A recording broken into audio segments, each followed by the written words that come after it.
Assalamualaikum warahmatullahi wabarakatuh. Saya Yuyun Gustiana dari Prodi S1 Kebidanan Universitas Muhammadiyah Mataram. Di sini saya akan mempresentasikan materi yang berjudul Pancasila sebagai Sistem Etika. Nah, pertama-tama kita itu harus mengetahui apa itu Pancasila. Nah, Pancasila di sini berasal dari bahasa Sanskerta yang terdiri dari dua kata, yaitu panca yang berarti 5 dan sila yang berarti prinsip atau asas. Hal itu berarti ada 5 pedoman penting bagi rakyat Indonesia dalam kehidupan berbangsa dan bernegara. Pancasila adalah sebagai dasar negara Indonesia yang memegang peranan dalam setiap aspek kehidupan masyarakat Indonesia. Nah, salah satunya adalah Pancasila sebagai sistem etika.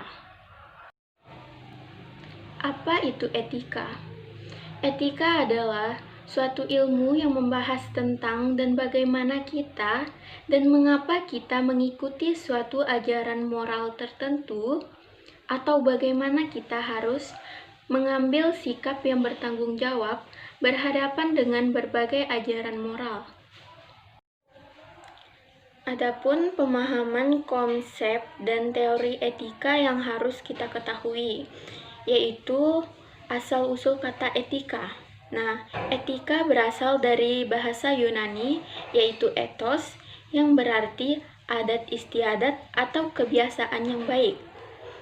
Perkembangan etika yaitu studi tentang kebiasaan manusia berdasarkan kesepakatan menurut ruang dan waktu yang berbeda, yang menggambarkan perangai manusia dalam kehidupan pada umumnya.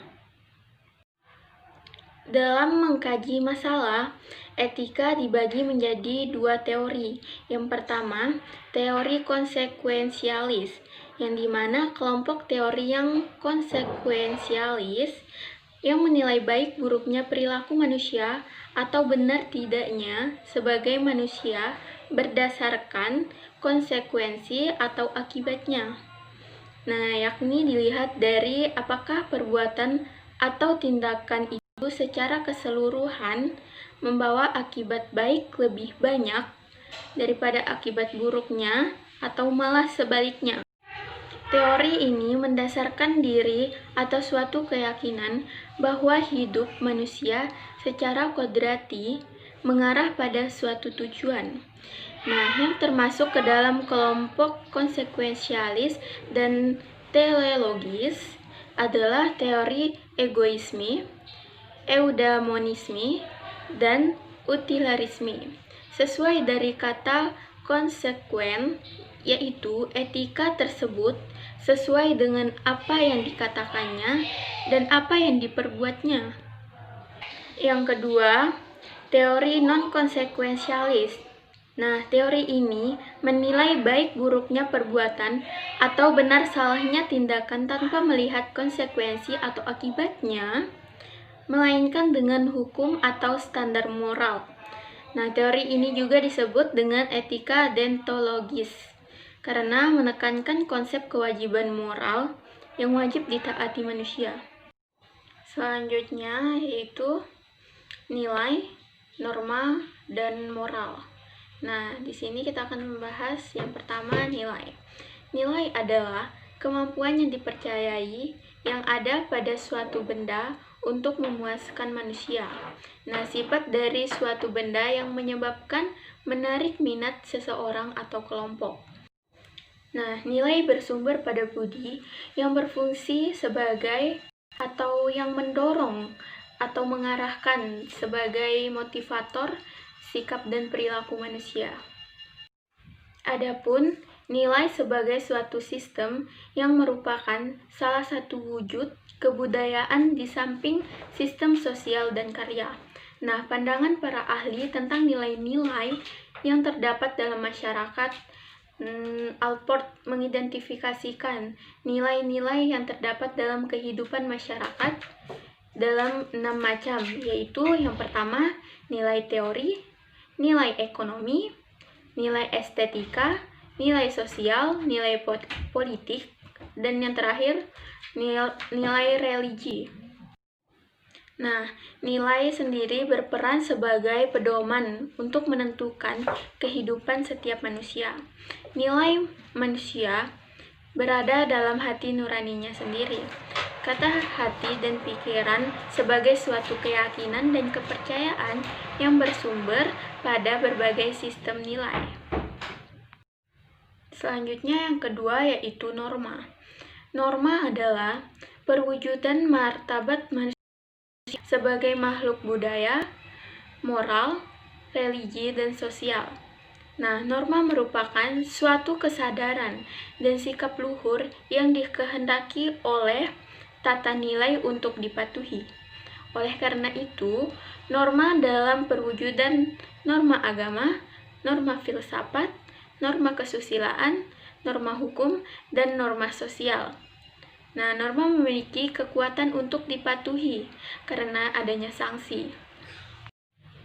Dan yang ketiga yaitu moral. Nah, moral adalah berasal dari kata mos atau mores yang sinonim dengan kesusilaan dan kelakuan.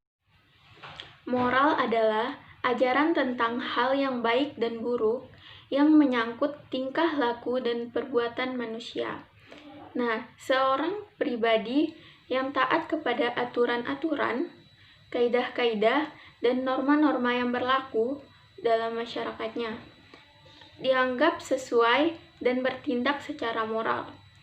Nah, jika sebaliknya, maka pribadi itu dianggap tidak bermoral.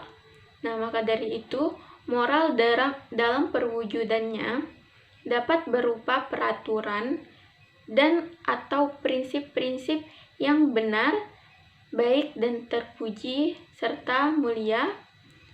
Moral dapat berupa kesetiaan, kepatuhan terhadap nilai dan norma yang mengikat kehidupan bermasyarakat, berbangsa, dan bernegara. Kemudian selanjutnya yaitu etika politik Pancasila. Nah, etika berkaitan dengan norma moral, yaitu norma untuk mengukur betul salahnya tindakan manusia sebagai manusia.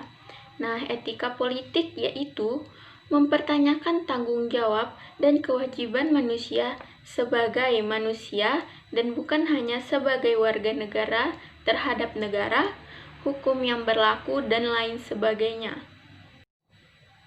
Adapun prinsip dasar etika politik Pancasila yang pertama yaitu pluralisme, yang kedua hak asasi manusia, yang ketiga solidaritas bangsa, yang keempat demokrasi, dan yang kelima keadilan sosial.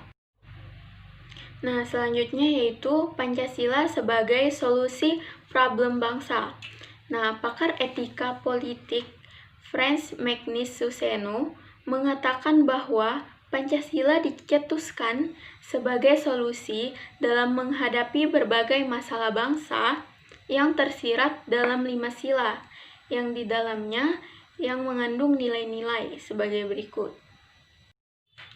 Nah, yang pertama adalah ketuhanan yang Maha Esa. Nah, sila ketuhanan yang Maha Esa, nilai-nilainya meliputi dan menjiwai keempatnya. Dalam sila ini terkandung nilai bahwa negara yang didirikan adalah manusia sebagai makhluk Tuhan yang Maha Esa.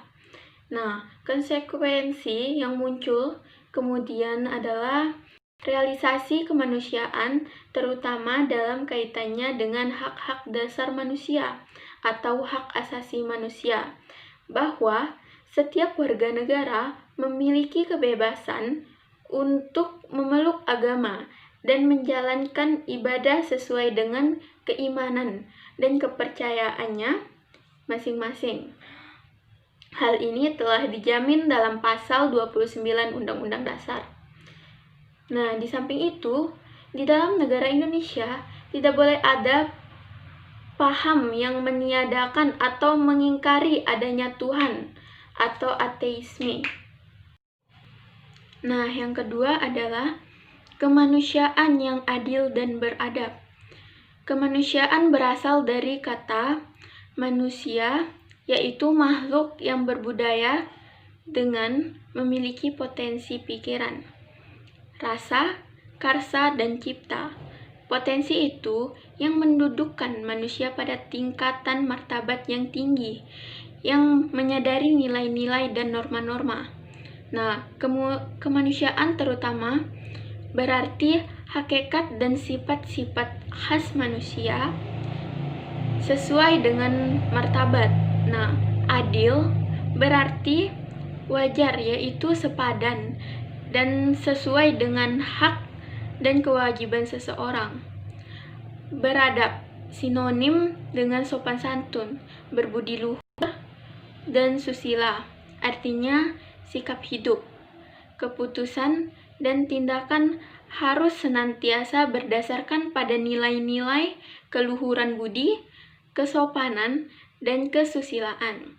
Dengan demikian, sila ini mempunyai makna kesadaran sikap dan perbuatan yang didasarkan kepada potensi budi nurani manusia dalam hubungan dengan norma-norma dan kesusilaan umumnya, baik terhadap diri sendiri, sesama manusia, maupun terhadap alam dan hewan.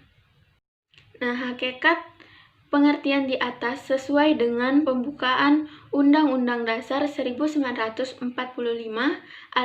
alinea pertama, yaitu bahwa sesungguhnya kemerdekaan adalah hak segala bangsa dan oleh sebab itu penjajahan di atas dunia harus dihapuskan karena tidak sesuai dengan pri kemanusiaan dan pri keadilan.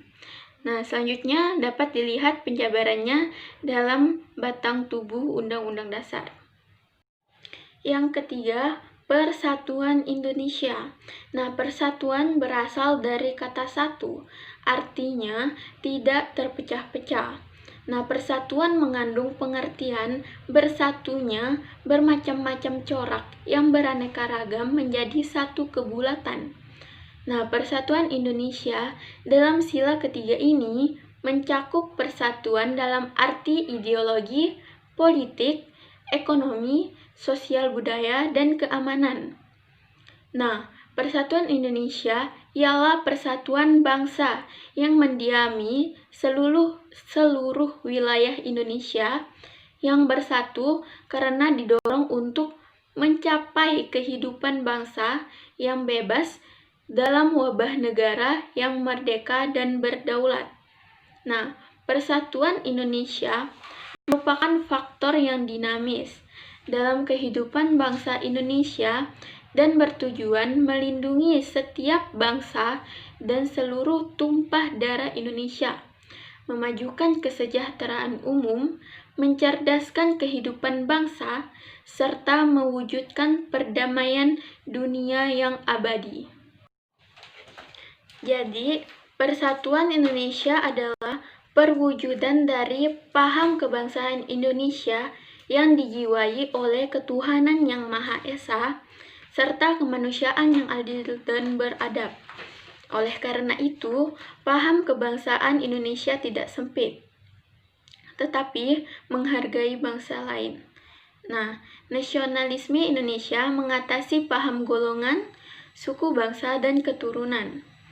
Hal ini sesuai dengan alinea keempat pembukaan Undang-Undang Dasar tahun 1945.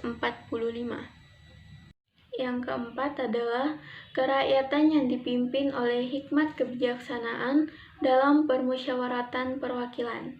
Nah, kerakyatan berasal dari kata rakyat, yaitu sekelompok manusia yang berdiam dalam satu wilayah negara tertentu.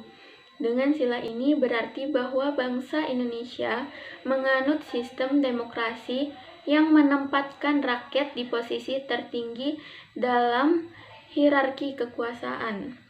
Nah, hikmat kebijaksanaan berarti penggunaan ratio atau pikiran yang sehat dengan selalu mempertimbangkan persatuan dan kesatuan bangsa, kepentingan rakyat, dan dilaksanakan dengan sadar, jujur, dan bertanggung jawab, serta didorong dengan itikat baik sesuai dengan hati nurani.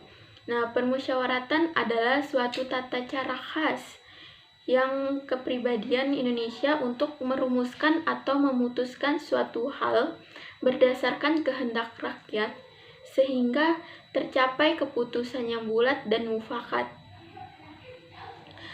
Perwakilan adalah suatu sistem dalam arti tata cara menguasakan turut sertanya rakyat mengambil bagian dalam kehidupan bernegara melalui lembaga perwakilan. Dengan demikian, sila ini mempunyai makna bahwa rakyat melaksanakan tugas kekuasaannya ikut dalam mengambil keputusan.